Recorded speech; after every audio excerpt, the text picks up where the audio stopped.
자, 이재명 대표가 위증교사 사건 항소심 변호인을 선임했다고 합니다. 그런데 이 사건은요, 아시는 것처럼 1심에서 무죄를 선고받았던 거고요. 징역형을 선고받았던 선거법 사건은 아시는 것처럼 국선 변호인이 지금 선정됐습니다. 그 통지를 받고도 아직 이 사건에 대해서는 선임비를 내지 않고 있어서 논란인 겁니다. 선거법 1심 직후에 이재명 대표의 육성 만나보시죠. 현실의 법정은 아직 2번 더 남아있고, 그리고 민심과 역사의 법정은 영원합니다. 항소하게 될 것입니다. 기본적인 사실 인정부터 도저히 수긍하기 어려운 그런 결론입니다. 자, 설 변호사님. 지금 선거법 사건이 더 먼저 선고가 있었습니다. 그렇죠? 일주일 넘게. 근데 위증교사 항소심은 변호사를 선임하고 선거법은 안 하고 어떻게 보십니까? 선거법은 1심이 11월 15일 날 선고가 있었고요. 위증교사는 11월 29일 날 선고가 있었었죠. 한 2주 정도의 차이가 있었는데 본인이 무죄, 어찌 보면 그러니까 유리한 어떤 결과를 얻은 재판에 대해서는 변호인 1심에서 변호를 했던 분들을 그대로 선임계를 또 다시 제출을 했더라고요. 뭐 결과가 좋았으니까요. 뭐 당연히 통례적으로 보통 1심에서 결과가 좋으면 항소심에서도 선임하는 경우가 보통이기 때문에 뭐 그런다 손 치는데, 뭐 위증교사 사건은 뭐 저는 뭐 그렇게 특별하게 뭐 이건 뭐 통상적이기 때문에 그런데 선거법 항소심은 좀 이해가 되지 않습니다. 뭐 제가 어떤 보도를 보니까 지금 이재명 대표 측에서는 이걸 맡으려는 변호인이 없어서 지금 선임계를 제출하지 못하고 있다, 이렇게 얘기를 하는데, 제가 아는 사실은 다르거든요.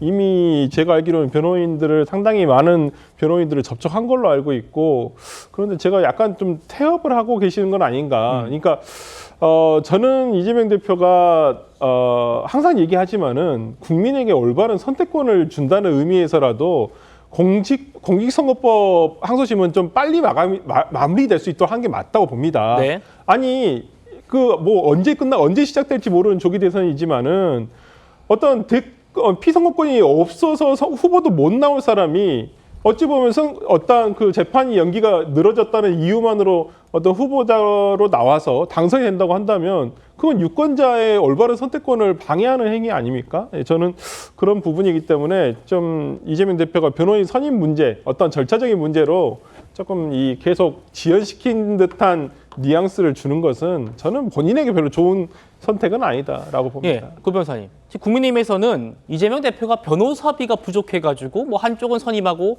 한쪽은 국선 쓰려고 하느냐, 이런 얘기까지 하더라고요.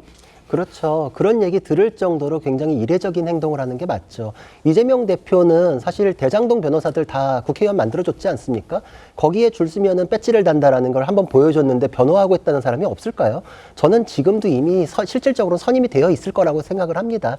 지금 항소 이유서 작업을 아마 하는데, 항소 이유서를 이제 계속 받지 않으면서 연기를 시켜서 시간을 많이 벌었는데, 시간을 제일 많이 버는 거는 이제 마지막 날짜까지 집어넣는 것이고, 그리고 변호인 선임을 가지고서 한번 핑계를 대서 초반에 미루는 게 가장 유효하거든요. 그래서 제 생각에는 20일 다 채워서 항소이유서 내고, 그때 아마 변호인 아니라 이재명 대표가 본인 이름으로 낼 가능성도 있는 것 같아요. 그리고 선임해서 국선 변호인 취소시키고 다시 또 변호인 바꾸고, 왜냐하면 재판은 초반에 미룰 수 있는 가능성이 제일 높거든요. 그런 비판을 받을지라도 지금 아마 그런 것까지도 아마 할 겁니다. 예, 이렇게 탄핵 정국과 국가적 재난 상황에도 법원의 시계는 흘러가고 있는 그런 모습인데, 이재명 대표가요, 비행기 참사 사고 수습은 수습이고 내란 진압도 중요하다, 이렇게 말했습니다. 들어보시죠. 경제 상황도 안 좋기 때문에 빨리 이런 일들이 수습되기를, 무안에서 벌어진 제주항공 사고는 사고대로 가족들 뜻이 잘 다들어지면 좋겠고, 그러나 국회 일정대로 이게 빨리 매듭이 지어져야지 좀 안심하고 지낼 수 있지 않을까 생각합니다.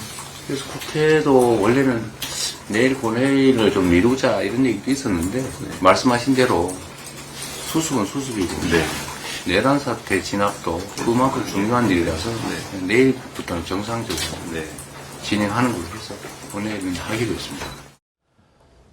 오 대변인, 이재명 대표가 그 무안 참사가 발생한 지 1시간 뒤에 탄핵 얘기를 SNS에 썼다가 또 내리는 그런 일이 있었지 않습니까? 국가 재난 상황에도 내란 사태 진압도 그만큼 중요하다 이런 표현을 썼는데 네. 어제 이제 뭐 최병묵 패널은 이재명 대표의 지금 머릿속에는 다른 것밖에 없다 이런 표현도 쓰셨어요. 어떻게 보십니까? 제가 보기엔 이재명 대표님의 머릿속에는 아주 오래전부터 성남시장 때부터 이제 본인밖에 없습니다. 제가 보기에. 국민과 국가를 위한 진심이 전혀 느껴지지 않는다는 것이 저는 국가 지도자로서의 최대 결격 사유라고 생각하고요. 그 외에도 뭐 헌법도 무시하고 법률도 무시하고 너무나 많죠. 그리고 내란을 진압한다 이렇게 말씀을 하시는데 내란인지는 법원에서 최종적으로 판단하겠죠. 그리고 그것은 과거에 지나간 일입니다. 그리고 거기에 대한 법적인 판단이 남아 있습니다.